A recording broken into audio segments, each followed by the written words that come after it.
अस्सलाम वालेकुम दोस्तों बैनुल-अक़वामी ताकतें इमरान खान साहब के हक़ में खड़ी हो गई हैं।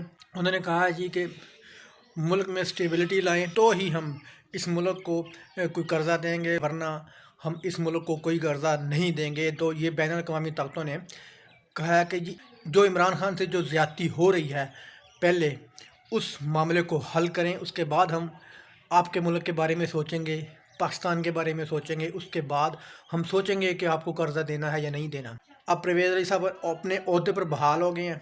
उनका कहना था सेक्रेटरी से ज़बरदस्ती साइन करवाए गए हैं। तो परवेज़ इलाही साहब आप बहाल हो गए हैं, आप इस बात की इन्वेस्टिगेशन करें, उस सेक्रेटरी को ओहदे से हटाएं जिसने वज़ीर आला पंजाब को डीसिट करने की समरी पर साइन किए हैं। तो वो वज़ीर आला पंजाब साहब जनाब परवेज़ इलाही साहब सेक्रेटरी को हटाएँ, इन्वेस्टिगेशन करवाएं कि किसने उनको मजबूर किया साइन करने पर। परवेज़ इलाही साहब के सांप भी मर गया और लाठी भी नहीं टूटी। तो परवेज़ इलाही साहब जो चाहते थे वो काम हो गया, क्योंकि परवेज़ इलाही साहब ने कुछ दिन पहले मशवरा दिया था इमरान खान को, ये हुकूमत मुद्दत पूरी करे।